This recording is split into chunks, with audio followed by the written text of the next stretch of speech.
There's a wave of legislation emerging in states across the country right now from Republicans seeking to restrict medical gender transition. Some of it might make sense, but some of it's going way too far. Now, to be clear, many people, myself included, think that minors can't fully understand the risks involved with life-altering, irreversible medical transitions that are relatively novel and light on research backing them up, so they can't really consent to these procedures. And many gender-confused youth do grow out of it, for lack of a better term, with many actually growing up to be gay or lesbian adults. That's why I do think it's reasonable for states to legally restrict the ability to have medical transitions, not social transitions, until the age of consent in that state, be it 16, 17, 18. That's what some of the Republican bills do, but others go much farther than that. Legislation in Oklahoma and South Carolina would make it a felony to provide hormonal or surgical transition treatment to transgender people younger than 26, an uncharted incursion into adults' health care, the New York Times reports.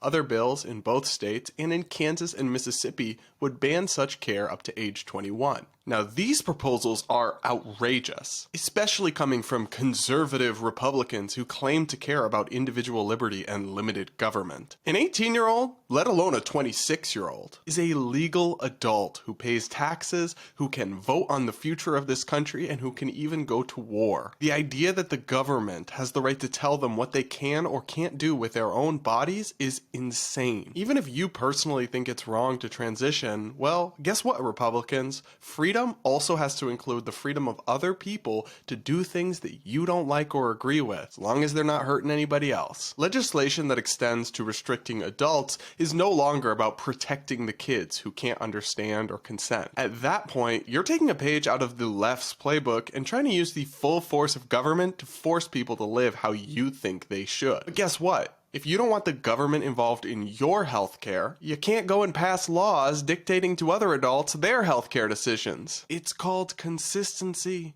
guys. Now look, I'm happy to admit that the cultural and scientific debate over gender transition is complex. Some people with gender dysphoria are drastically helped by transitioning and live much better, happier lives. But others make life-altering decisions that they can't undo. They end up scarred and disfigured and regretful of their choices. I don't claim to be an expert or have the answers on what's right for them, but complicated issues with a lot of nuance are the last issues we should be trying to force on everyone through the government. The whole thing just smacks of misplaced priorities to boot. According to Pew Research, just 0.6%, yeah, less than 1%, of US adults identify as a transgender man or transgender woman. In a time of runaway inflation that's bankrupting Americans, increased aggression from Russia and China, and too many other problems to count, it's absurd beyond belief that Republicans are prioritizing attempts to micromanage a tiny percentage of the population's lives so they can't just live how they want. Yes, the gender debate is complicated, but respecting the rights of adults to weigh the decisions for themselves